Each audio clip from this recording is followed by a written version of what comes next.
Welcome to Skytech-Lens. There were no soldiers or jets in Nuke Greenland. Just 50 of Canada's top business leaders quietly gathering in hotel conference rooms. Armed with laptops and portfolios, they represented a new kind of power. Economic integration, not military force.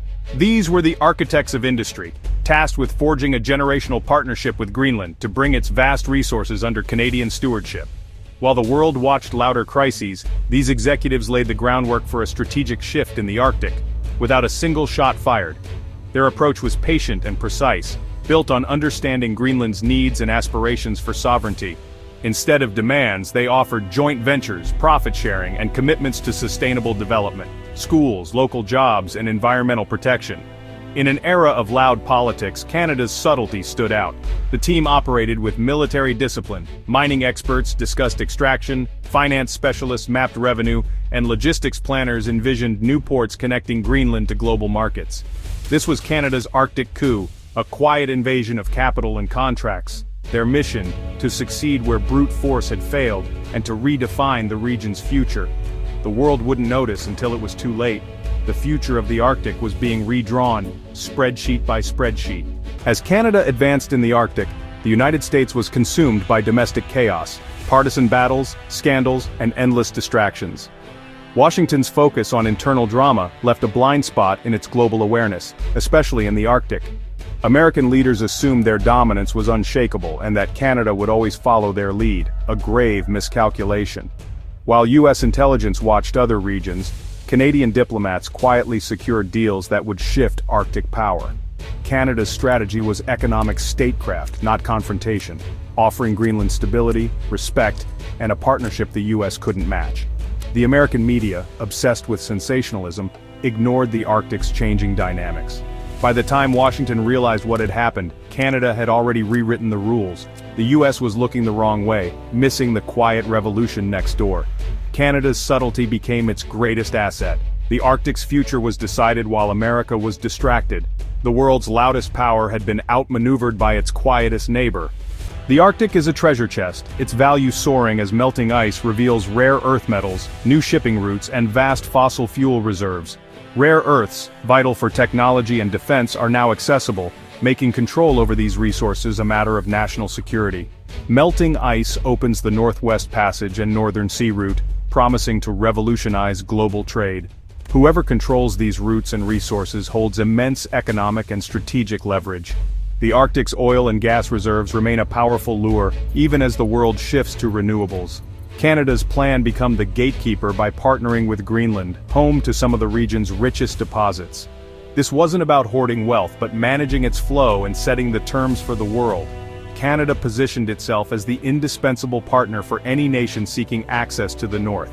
The strategy control, not conquest. The Arctic's future would be shaped by those who could quietly manage its riches. Greenland is the Arctic's linchpin, its minerals worth trillions, its location strategic, its people yearning for independence. For decades it was seen as a military outpost, but its true value lies beneath the ice. Greenland's leaders sought not just buyers, but partners to help build a nation and achieve sovereignty. Canada recognized this, offering respect and partnership instead of exploitation. The Canadian team listened, understanding Greenland's desire for dignity, development, and environmental protection. Their proposals promised schools, hospitals, and sustainable communities, not just mines. For Canada, securing Greenland meant access to critical minerals and control over Arctic trade routes. It was the masterstroke. With Greenland, Canada could checkmate all other players in the region. The partnership would insulate Canada from global supply shocks and give it a dominant voice in the North Atlantic. Greenland was the key piece on the Arctic chessboard. The deal would empower Greenlanders and anchor Canada's Arctic ambitions.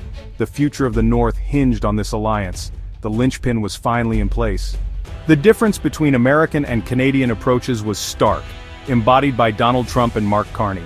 Trump's 2019 proposal to buy Greenland was met with ridicule and offense, seen as arrogant and colonial. The move alienated Greenland and Denmark, deepening distrust and closing diplomatic doors. Meanwhile, Mark Carney, Canada's financial statesman, offered partnership, not purchase. Carney's team built trust through patient, mutually beneficial agreements, long-term investments, joint ventures, and revenue sharing. Greenland was treated as a sovereign partner, not a commodity. Canada's quiet strategy empowered Greenland's independence and economic growth. While Trump tried to buy the house, Carney co-signed the mortgage, becoming indispensable. The result? Canada gained influence while the US lost credibility. Diplomacy and respect triumphed over bluster and coercion. Canada's success in Greenland was built on trust, not just money. The Canadian delegation listened, learned, and treated Greenland as an equal partner. They addressed historical grievances and pledged environmental stewardship, co-creating monitoring boards with Inuit communities. Deals included upfront investments in schools, hospitals, and training centers, building human capital, not just extracting resources. This approach showed Canada's interest was generative, not exploitative. Greenlandic leaders saw a partner invested in their future, not a new colonizer.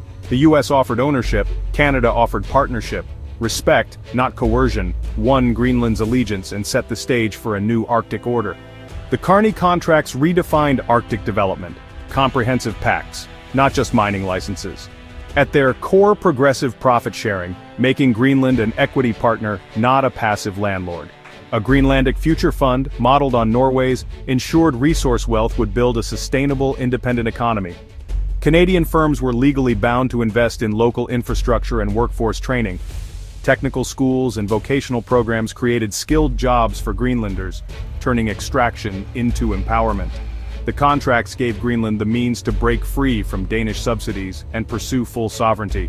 For Canada, they secured privileged access to critical minerals and cemented its Arctic dominance. The Carney contracts became the constitutional documents of a new Arctic order. Partnership and mutual benefit replaced old models of exploitation. The Arctic's future was now built on shared prosperity. Canada's Arctic coup shocked Washington and Brussels, exposing cracks in NATO. The US found itself dependent on Canadian-controlled minerals vital for defense and tech. NATO's northern flank now had a powerful economic dimension, dominated by Canada. European allies quietly favored Canada's collaborative approach over American unilateralism. Ironically, American companies supplied technology and services to Canadian-led projects, deepening US dependence. The free market worked against Washington's strategic interests. Russia and China watched, ready to exploit the alliance's disunity. Canada's move destabilized old security structures and forced a realignment of power. The US was no longer the only major player in its own hemisphere. Canada's Arctic coup is a lesson in modern power, quiet, patient, and rooted in respect. While the US relied on force and rhetoric, Canada used economic statecraft and diplomacy to win Greenland's trust. True influence, the story shows, is built on partnership, not coercion. Canada offered Greenland a path to sovereignty. The US became an object of suspicion. The world is shifting. Nations demand to be treated as equals, and coalitions matter more than dominance.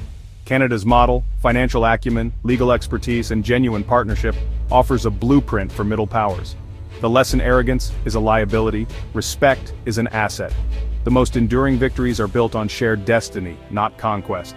As the Arctic opens, Canada stands as its new gatekeeper, Greenland on the path to independence. The quietest strategy, executed with respect, won the day. Thanks for watching. Subscribe the channel for more updates.